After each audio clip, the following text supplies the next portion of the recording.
making a little video. I'm gonna stitch it together. So this is like the first real drive of this Perana, and this is the one with the weird built motor from I forgot where, in Texas, Engine Builders, and the car like seems to want to jump gears from first to second, second to third. Once you get up to speed, it seems to smooth out a little bit, but I gotta say, man, it was a little hairy in the beginning. The sound is really good though. Now we'll see if they let us through the gate here. This was from Meekum, sight unseen, so.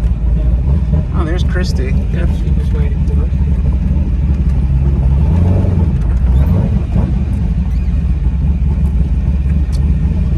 us. Surprising with a Corvette, it's a Tremec 6-speed, and essentially a Corvette motor. Well, you see, you still get that bucking, so it's low speeds, right? No, but here there's a few bumps, and you gotta, and it's slow though. Let's see if they let us in.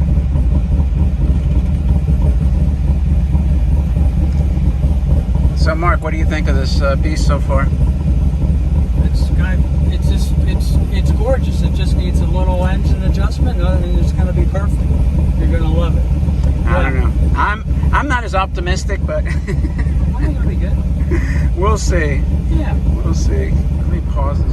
So we're back cutting through the sawgrass, and the car still bucks like a Bronco. We're trying to figure out why it's not dialed in. You could hear that. People seem to like looking at the car. It's almost like there's a governor or something on it. Something that's. What's that? Almost like there's a governor or something on it that's keeping it. Yes, something. Something just a little bit. Something or the computer's off. Now I don't know if like. Chips off.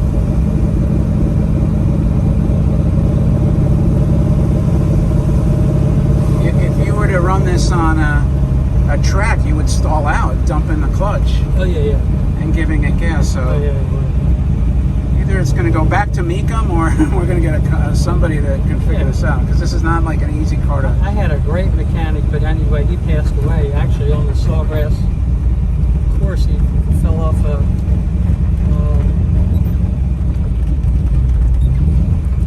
golf cart with some friends, drunk at night, hit his head. They were never able to revive him. His name was Richard Stein. He was great at doing Porsches and Ferraris and Lamborghinis. He worked for Brumos for like 20 years. He really knew his stuff. So I would say, but as far as I just go through? No, probably. Okay. So you know where motor vehicles is in the front there, right? Yeah.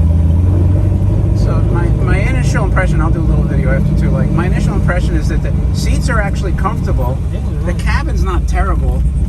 It's just the drive experience right now. It sounds great, but you know, unless this clutch situation is figured out with this Tremec 6-speed, it's not that drivable right now. So we'll see how it turns out. And I'll do.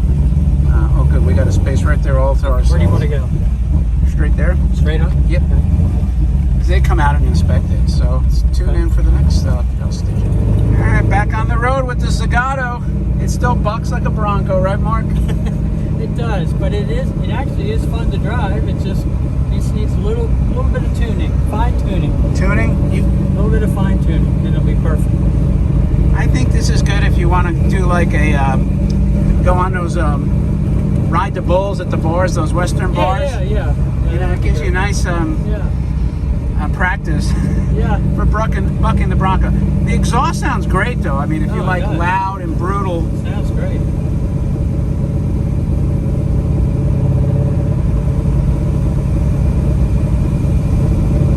And unfortunately, motor vehicles wouldn't. They still haven't figured out how to categorize this car, so we may have to. Well, not. Hopefully, they won't have to see the car again, but. Yeah. There's a article on Haggerty's about this car. Oh, cool. And the guy that owned it, he actually owned two. Yeah. The two with the 7.3 liter. Yeah. And he said the blue one was easy to drive. He said the red one was the one that's a little tougher. Okay. And I can tell you he wasn't lying. Yeah. He wasn't lying. And we'll see. Oh, it's going to be fun. It's going to be a great car. So it's a weird, you know, one thing about this Perana, it's a weird like juxtaposition where like the seats are pretty comfortable. Yeah. The interior doesn't feel like particularly cramped, Yeah. but the visibility is crappy. I think, right? What do you think? Any car like this, I mean, mine's great when I have the top down, but other than that, you know, it's Yeah, there's you just have to know where. so there's blind spots up the wazoo, and so we're still going. you know, so you got to be really careful. Now it does have modern, like it has a navigation. I don't know how it works. I think, Still going here, right? like we discussed, this car is going to need maybe some engine mapping, right? Yeah. But Mark was very kind to come out here and help me do this with my back all screwed up. Always glad to help. Let's see if it'll start. I think there's that exhaust. The exhaust sounds good. I have to say, one of the issues that I think this car has is that it's almost like engineered that you have to give it a shit ton of gas. You do. And unfortunately, like, if you give this car a lot of gas, you're going to probably break the rear wheels and also exceed the speed limit, like, quickly.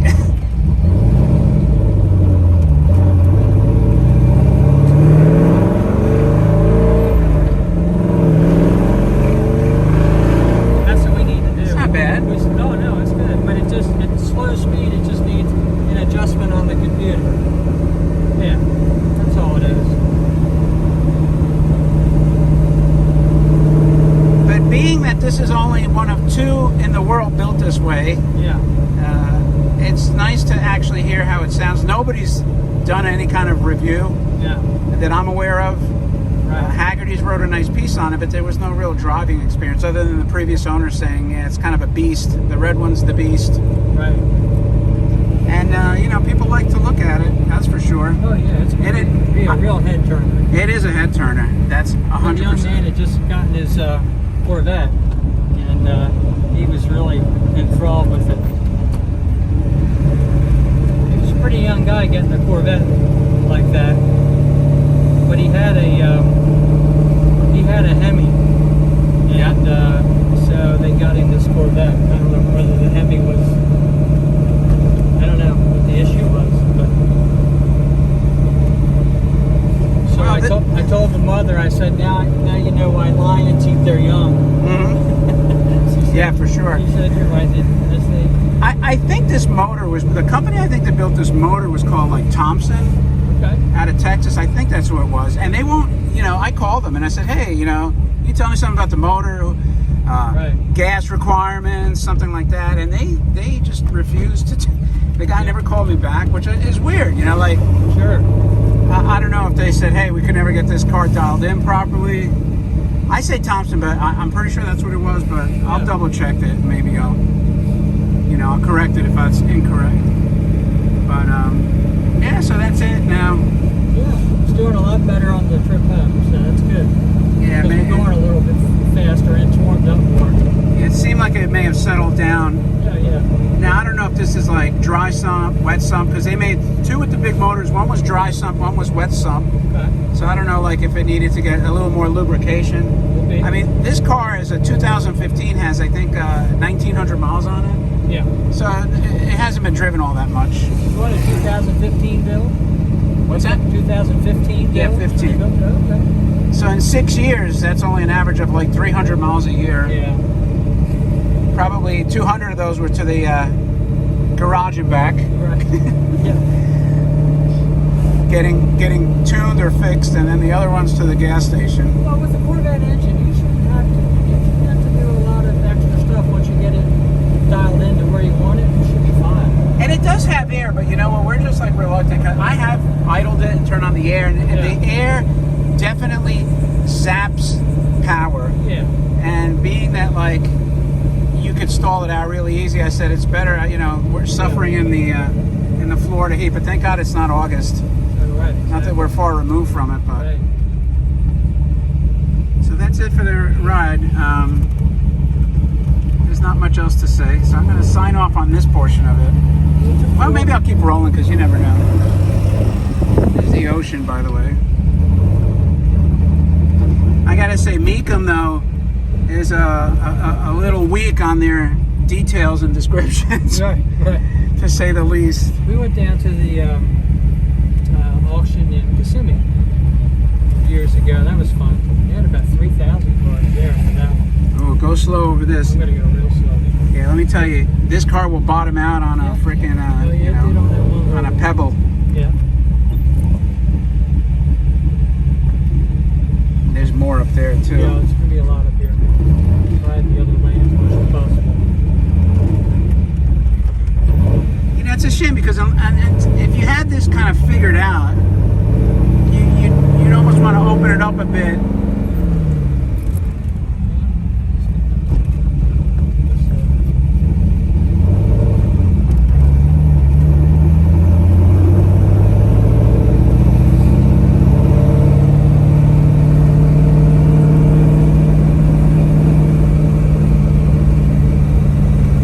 Get lucky and avoid all the potholes. Yeah, well, Oh, not too lucky. As long as I can stay over here.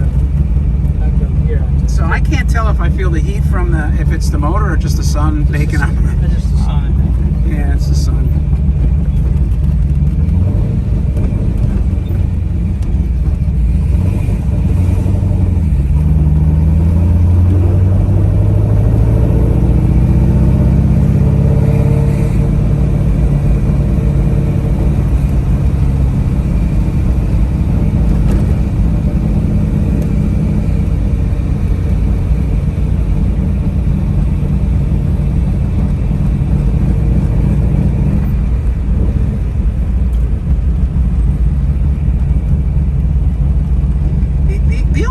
Say though about the driving experience too is that you're kind of wondering, is it like intended to be a drag car? You know, I mean, with this much horsepower, I mean, it's, you know, this is like a weird fusion of like almost like a drag motor and you know, a Corvette, which would be like a 60s Corvette, really. You know, 60s, early 70s. You know, big block. Yeah. I guess that's kind of what you're looking at with this car. Just needs gas, but it needs for the lower speeds, and starting out with all this torque and everything, it just needs a computer adjustment. That's all it is. Yeah, and I don't think. Otherwise, it's great. But I don't think you buy this car to like carve the twisty roads for sure. No, my car's more for that.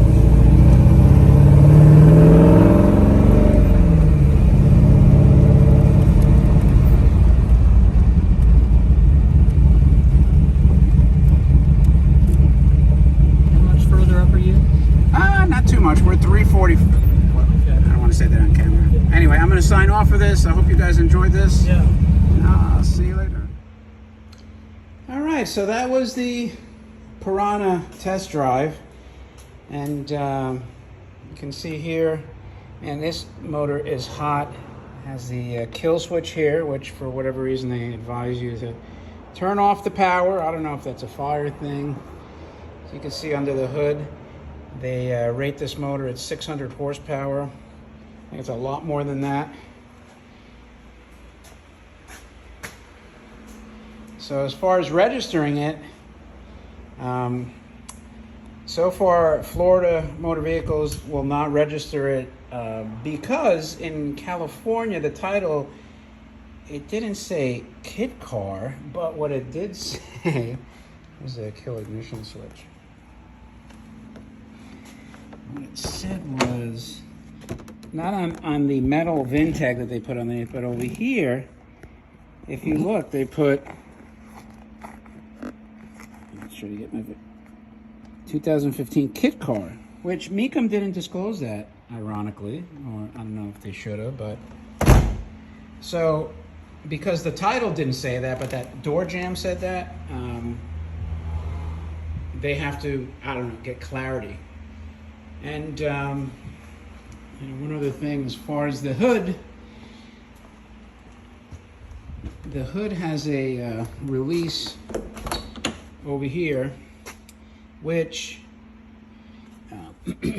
once you pull it, you have to actually push it back, or else the hood won't latch.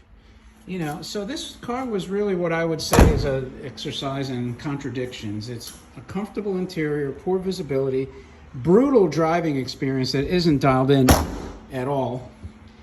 But it did have tremendous amount of looks, and people were snapping pictures left and right, trying to figure out what the heck this thing is. Oh, look at that. Perana hides my face perfectly. You don't want to see my brutish face. And one thing before I stitch all these together, I'm going to show you is whoever built this motor. Okay, so stay tuned for one more part, and that'll be like the complete review of the Perana.